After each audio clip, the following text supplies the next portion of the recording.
1000 साल पहले निकोबार में छुट्टी के दिन काम करने की प्रथा नहीं थी। दरअसल सप्ताह में एक रात डायनें जंगलों में इकट्ठी होती थी। सारी रात नाचती थी, गाती थी और भूत प्रेतों व प्रेतात्माओं को बुलाती थी। अगला दिन उनके आराम का दिन होता था।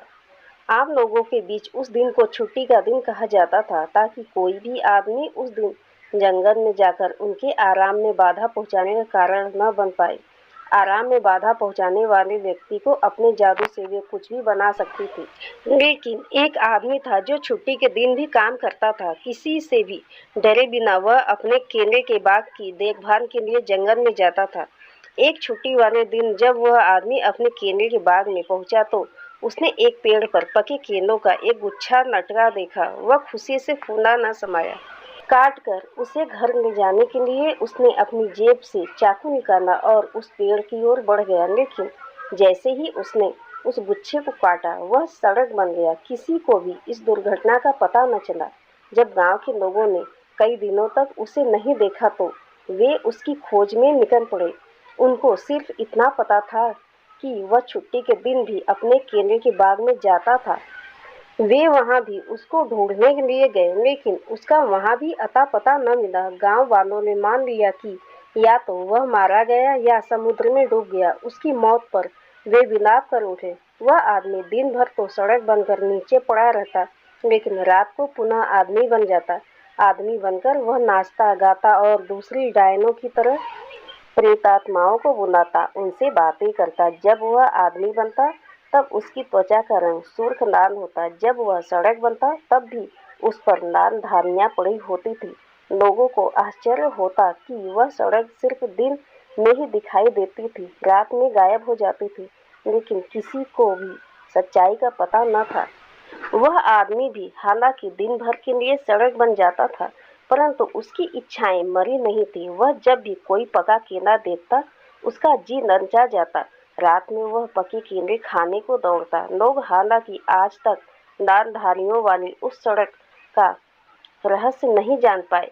उन्हें नहीं मालूम कि यह वही आदमी है जिसने अपने बुजुर्गों की हिदायत और अपने रिवाजों को नहीं माना और डायनों के आराम करने के दिन भी काम करने गया। काले जादू की कला। वह ब्रिटेन की एक प्रख्यात गायिका है, साथ ही बीबीसी लंदन की सुपरिचित कलाकार भी। नाम है टोया विनकॉक्स। संगीत और अभिनय के अलावा टोया ने एक और कला में महारत हासिल की है, और यह है काले जादू की कला। 23 वर्षीय टोया विनकॉक्स स्वयं बताती है कि उसने काले जादू का प्रयोग कई लोगों पर किया है। यही नहीं, वह एक ताबूत में भी कई रातें बिता चुकी है, बिल्कुल नग्न। अपनी किशोरावस्था की एक घटना याद करके टोया आज भी रोमांचित हो उठती है। स्वयं उसके शब्दों में, तब मैं 14 वर्ष की थी। मेरी बड़ी बहन एक कैंसर वार्ड में काम करती थी। एक दिन वहां एक वृद्धा की मृत्यु से वह अत्यंत विचलित सी हो गई। उसी रात जब मेरी बहन सो रही थी, तब वह मृत वृद्धा धन्यवाद देने के लिए आई। तब मेरी बहन कांपने लगी थी। बगल के कमरे में सो रहे पिता की भी यही स्थिति थी। उनको लगा कि जैसे दिन का दौरा पड़ने वाला है।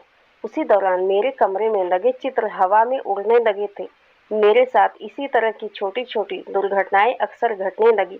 हमें लगता था कि हमारा घर किसी भूत प्रेत की गतिविधियों का केंद्र हो गया है। उन्हीं दिनों मुझे अनेक किशोरों के पत्र मिले जिनमें ऐसे ही कटु अनुभवों का उल्लेख था। तब मैं सोचा करती थी कि मैं पागल होती जा रही हूँ।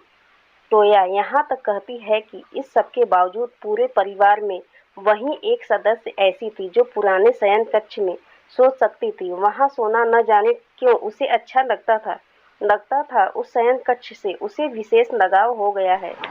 पहले टोया की माँ भी उसी शयन कक्ष में सोती थी। वे एक अज्ञात पुरुष की आवाज़ सुनकर जब तब जाग जाती थी, जो उनको कुछ करने का आग्रह करता था। टोया अनुभव करती थी कि उसका यह शयन कक्ष पहले के कमरे से कहीं ठंडा है। वह दक्षिणी लंदन में एक खाली कबाड़ी खाना था। उस शयन कक्ष में उसका पलंग एक ताबूत हुआ करता था जिसमें वह सोती थी। इससे पूर्व वह ठंडी जमीन पर एक कंबल बिछाकर सोया करती थी। फिर फ्रांस के 2 कलाकारों से उसने फाइबर ग्लास का यह ताबूत प्राप्त कर लिया, जो जमीन पर सोने की बजाय कहीं गर्म था। उन्हीं दिनों टोया के कुछ कागजात और डायरियां चोरी हो गई। उसी कबाड़ी खाने के नीचे दो अन्य लोग काम किया करते थे जो टोया को देखकर हंसा करते थे। टोया उनको लेकर बुरा सोचती और घृणा करती। इसका नतीजा 3 सप्ताह के पश्चात उस समय सामने आया जब गुप्तचर विभाग के एक अफसर ने कबाड़ी खाने का दरवाजा खटखटाया। उसने उन दोनों व्यक्तियों को बाहर बुलाया और तत्काल गिरफ्तार करवा दिया। शीघ्र ही इन लोगों से टोया की खोई हुई सामग्री भी बरामद हो गई। टोया अब भी उत्तरी लंदन के एक फ्लैट में रहती है, जहां उसके अनेक प्रशंसक हैं। धन्यवाद।